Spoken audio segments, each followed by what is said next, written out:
Hey guys, welcome to this new video. And as I've said in a lot of my previous YouTube videos, this channel is about documenting my learnings in sales, whether it sales and marketing, whether it could be in my professional life, in my business, or even in my personal life. So this one, it's about something that happened in my personal life. Basically, I sold off my bike last week, and I got um, a price which is better than the average market price, at least 20 percentage better than what it is priced in the market, right? So I'll be noting down the things that I did so that I eventually got that price.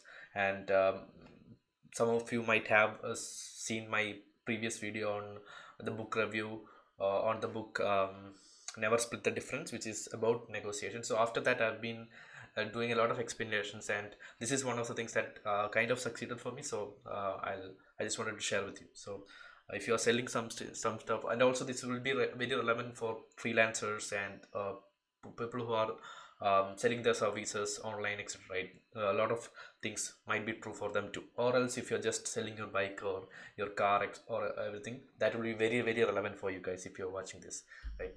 Um, so the first step is to research, right? People say to research, but people often don't do it. People, when you are selling your bike, you might just directly go to OLX, which is the biggest player in the market, and you just list it, right?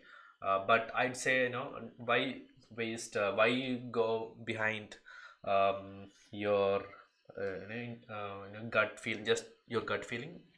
I'd always prepare a sheet for this.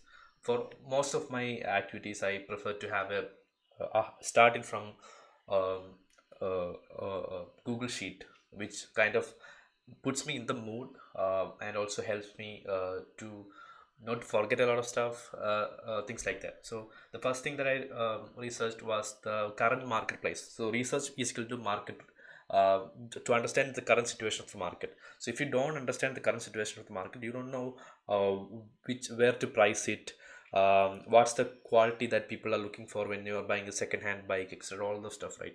The first thing was that I wanted to identify the current market price of the current bike that I'm selling, right?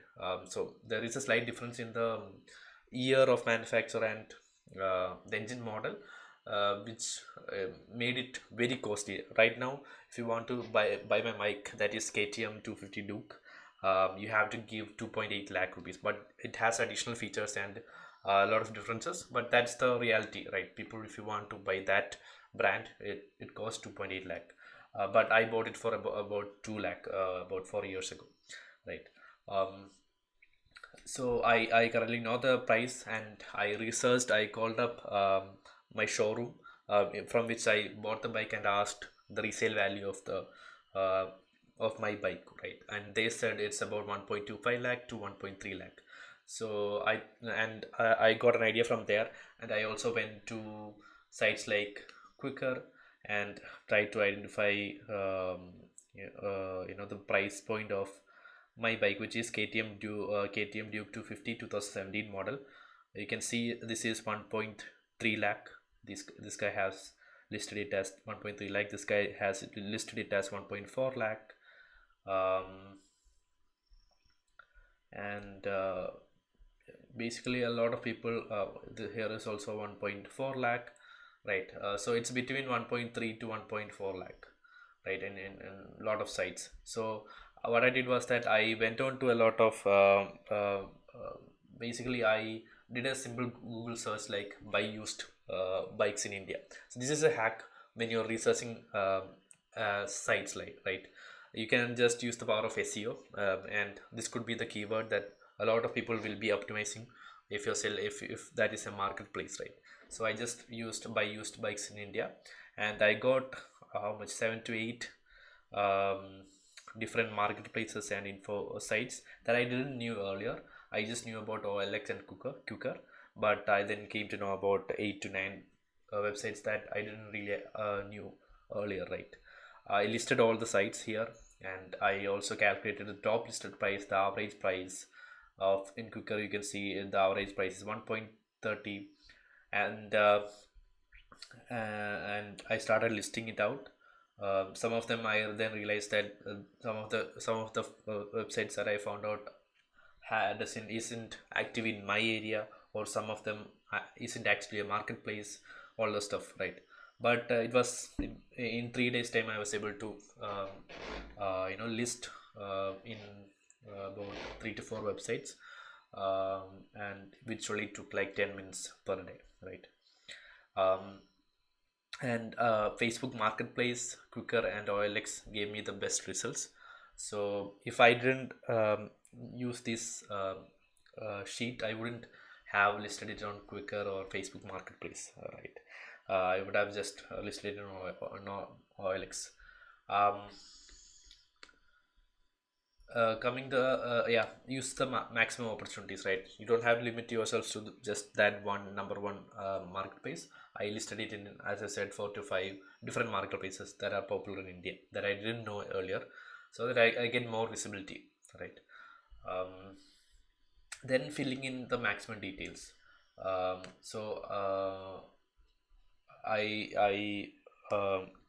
as you can see, I gave about the maximum number of photos that I could give. I pictured all the important parts of the bike, everything.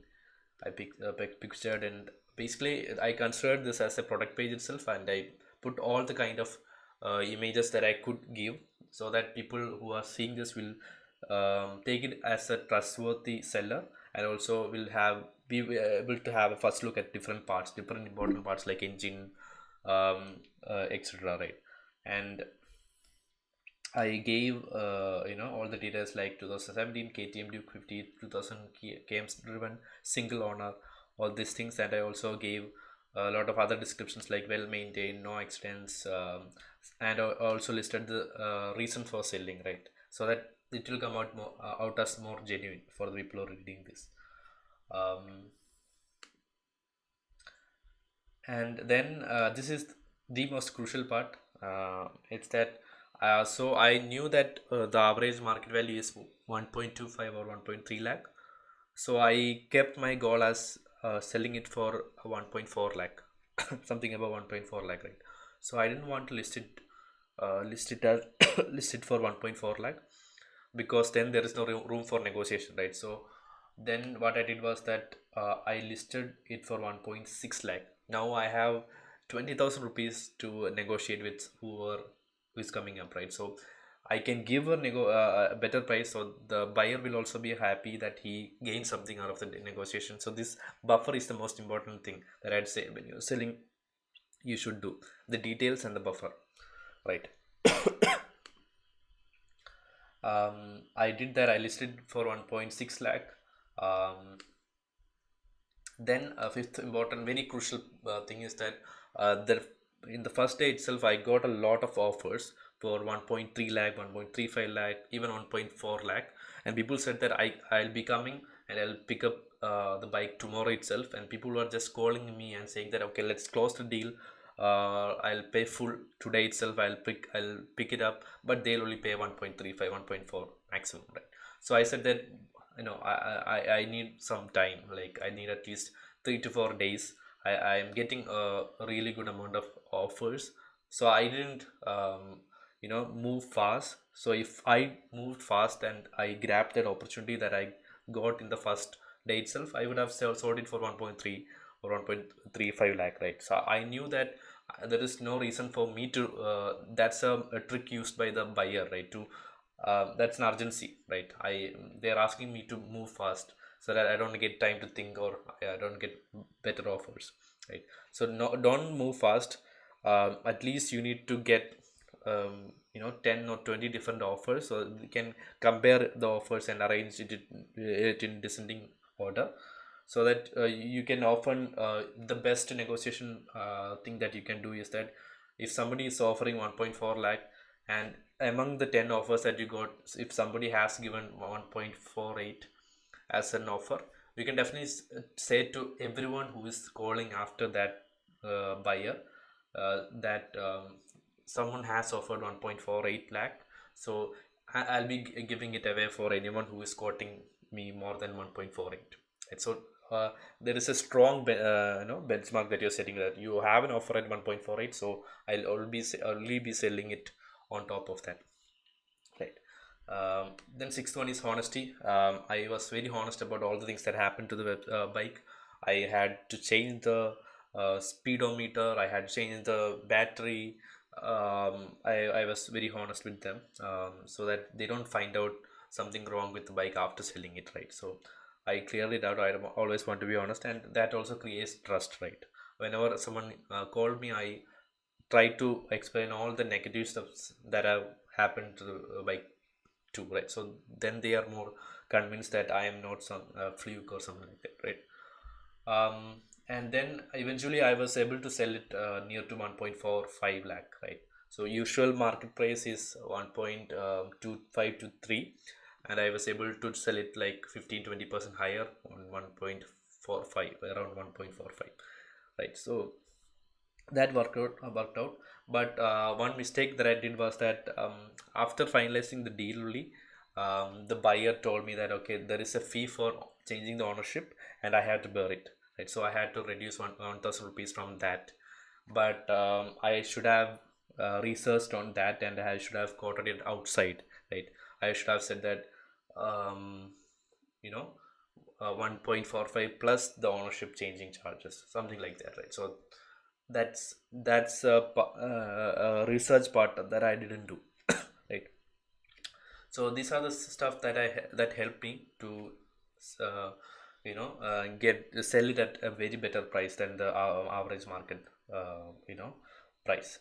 So this works for if you're selling your bike, or if you're selling your services or any other products. These steps usually work out way better, right? So if you like the video, give it a thumbs up, comment, etc.